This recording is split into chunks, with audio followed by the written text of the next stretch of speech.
Hello everybody, hope you're doing well. I did a tier list, which is very unlike me. I don't normally do tier lists. I would like to do them. I'm just not very good with my own opinions on matters, and I like to kind of overthink elements of, oh, they've got to do this particular damage or that particular damage and blah, blah, blah, blah, blah, blah, blah, blah, blah, blah, and other people will say this. And look, I should just do it, just for the sake of it. But one thing that I think is very good about doing a tier list about Ascension is, in my opinion, and also based on this particular information, is that there's only one criteria we need to worry about, and that is the fact of offensive-based capabilities. So as a lot of you know, and if I can zoom this in any more than it is, because it is one of my old thumbnails, which I can only find like this crappy copy of, there is attack rating improvement and health improvement when you ascend a champion, right? So that is more to do with improving the abilities of front end. I'm sure there's some differentiation on that one, saying like, okay, well, if you put it on Korg, then it'll have more health and it'll be more annoying. The same thing with the likes of Sasquatch. You put it on Sasquatch, he has more health and that'll be annoying.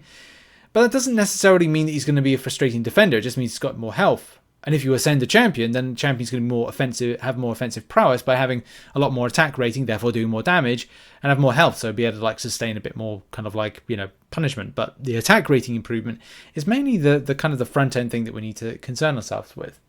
So that's why I'm putting this more towards offensive-based champions. You can find the tier list in the link in the description. It's up to you whether or not you're interested in it. Obviously, it's my own personal opinion. Do put your opinion in the comment section, right? It's fine. You know, everyone differs on opinions. And that's great to have an opinion. It shows you're passionate about whatever thing that you're getting involved with. So what I've done for this is I've really kind of like hammered in home. And I've had to do some stipulations. Champions that are less than likely to become 7 stars. I've put lower down the pecking order champions that are already 7 stars, because let's face it, you'll more than likely like hit those 7 stars, and if you hit those 7 stars, then it's like, well, what's the point of kind of like ascending them, because they're already gonna reach that max. And also some other kind of like little odds and ends. But in any case, if you've seen the video that I posted first off, the part 1 to this, there are some elements of things to remember. This is very generic. It's not about, you know, a 6-star ascension, a 5-star ascension, or 4-star ascension. It's all about across the board. And especially because everybody's at different stages with the game. Something to just mention right off the bat is that champions like Magic and Quake do not have 6-star representation. So they're not in the 6-star pool. So that means that ranking and ascending them, ranking them as a 5-star up to 565, providing if you're a skill player with Quake, and then ascending, especially Quake, could be very advantageous.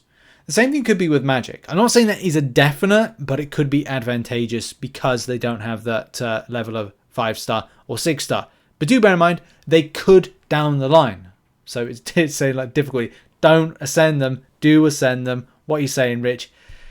Make a decision based on what you want to do. I probably will ascend my Magic just for the sake of doing damage. And also what I have included in this particular spreadsheet is the graph that Kabam put to say basically the power, ascension, rarity versus damage and other stuff is going to be like equal to, if it's a 5-star rank 5, so rank 5, 6-star, you know, Magic, for example, could be equal to the likes of, I have to like go across there, the rank 3 6-star. So again, this is just down to like a personal kind of opinion on that. But also, you know, Kabam giving the stats on the matter. Also, do bear in mind if you've got a 5-star or a 5-star X-Men Weapon X or a Jessica Jones, it is once a year when you're likely to dupe them. It is like, well, once a year that you're likely to get them as a 6-star version. Or if Kabam are doing it this year, 7-star version. But it's less than likely you're going to pull those because it's such a low percentage to pull them. So that's something to bear in mind with that one.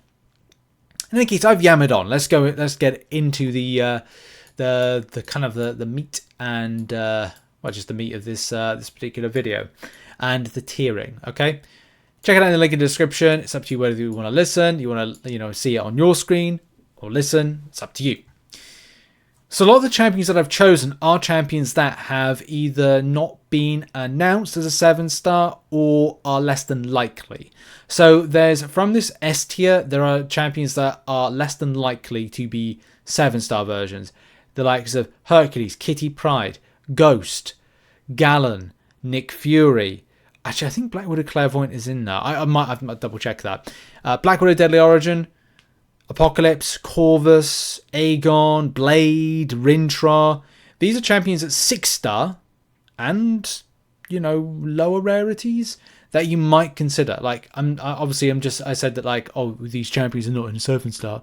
But do bear in mind, it's across the board. It's like, if you've got these champions, they are some of the top rated champions for damage. Not all of them, but some of the top rated champions for damage from a front end perspective. Yeah, some of them have like the annoying defensive capabilities, but a lot of them have good front end damage. So if you amplify that, you're in for a good time. I'm actually interested in the likes of Gallon as a kind of a 6-star being ascended, and then a rank 5. I think that could be a lot of burst damage, especially if there's champions that scale particularly well with damage. I mean, Cosmic Ghost Rider has access to kind of like damage beyond belief in a very short space of time, whether or not it's buff related kind of attack rating improvements from an ascension, or it's debuff damage based on that, like Apocalypse. Apocalypse is a great champion as a horseman creator, but what if he's able to hold his own as you go through quests, especially as a rank 5 6-star, taking in other kind of very strong mutants?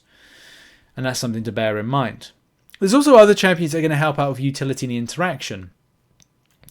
Like you've got Human Torch. Human Torch is, when ascended, really good. Now here's the thing, like, 5-star wise, you may never pick up a 6-star version. So if you're never picking up a 6-star version of a champion, then the 5-star perspective of ascending that could be really good. Really good for damage potential, really good as a champion you take in to kind of fight. You may need it in Battlegrounds. You may not have a 6-star version and rely on a 5-star version. Well, there you go. Use that as doing that. And the same principle for those that are thinking about your 4-star side of things. If you've got if you're very near to 5 stars and, your 4 stars are like, well, I've got something of utility, which, you got Magneto. Like, 4-star Magneto, don't have a 5-star version, need it for some questing, and do it. Ascend it. It's going to be a bonus to you as a player. But then there's other kind of like weird and out there options which could really benefit, especially if you go into the likes of like Mephisto or newly added Iron Man. We've talked about Jessica Jones and Weapon X. Penny Parker as well. I think that's really going to be an interesting option. I do feel that at some point will be a 7-star champion, but it's up to you whether or not you kind of feel that, okay, well, we can see a nice amount of burst damage, incinerate damage, and all those things combined as that champion is put up. But also consider the likes of very rare champions like Scarlet Witch. Scarlet Witch is a champion that is a 6-star, but I don't think it'll be a 7-star, not anytime soon. And also do bear in mind the 200 signature theory of things. A lot of your champions will be up to 200 signature. Imagine for a moment trying to hit 200 signature with 7-star champions. That's going to require a lot of that money. But also, as a non-spending player, it's going to require a lot of your time. Loyalty Store is where you're going to see 7-star signature stones at some stage. So you need to make those decisions of going, if I've got a 200 signature version as a 6-star, maybe as well as a 5-star, actually more so when it comes to a 6-star 200 signature, then I need to make sure that that is a 7-star. Equal to a rank 3 7-star. Because it's like, I've invested so much into the 6-star, whether it's money, whether it's time to get signature stones. I don't want to feel it lost that I can't bring it into things like Battlegrounds, questing, because the meta's shifted. We've got stronger 7-stars. Well, I need to bring my ascended 6-star version of a champion in. That's the kind of point that I'm trying to get to with this as well. Another element with that. Of course, there's going to be, down the pecking order, some other champions that, look, and I'm not saying there's anything bad about them, but what I'm saying is like, and as we said, like offensive, attacking base kind of elements to it. There's a lot of times where I would go like, oh yeah, King Groot, yeah, gotta be King Groot, love King Groot. But then, and this would really help, but I think it would really help my 200 signature as a 6-star kind of like get to a new point of damage potential.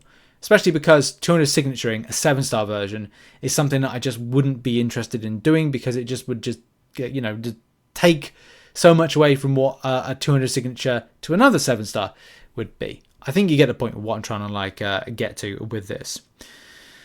And there's so many others, right? Medusa, another great option. You know, Immortal Abomination could be another great option as well. And I'm not putting these down there for kind of like any kind of biased reasons or anything like that. It's just a case of like there's more of a case for quick access of damage, more persistent elements of damage, whether that be debuff related or it's buff improvement related. So prowess based damage improvements to kind of like, you know, special attacks, debuff related, you know, those are the things as well. There's all of these elements that are important, but I think that's what, if it's creating an attacking based option, your debuffs need to do more damage. This will help out, and it will help out with that scale up. But I don't know, like this is important. And obviously like a lot of things like C and D, I've put some champions that are just kind of a bit I've put 80 champions within. I haven't done every single champion because whilst I started this, I was like 4 to 5 hours deep in making this and this guide for Ascension. I just thought this is just getting a bit too out of hand now, especially because there's so many champions to go over. So I think what I've done is I've kind of encapsulated a nice strong 80 to 90 options that, well, we've got 1, 2, 3, 4, 5, 6, 7, 8, 9, 10, 11 times 2, 22 different options of S tiers, and then some lower down ones for whatever reason. Also, Scarlet Witch sigils in there because the 7-star's not available in the sigil store, so you know that kind of makes a little bit more sense for that. But I don't know, I'll throw it off to you and the MCOC Court of Opinion. Go gentle on me, please, with this.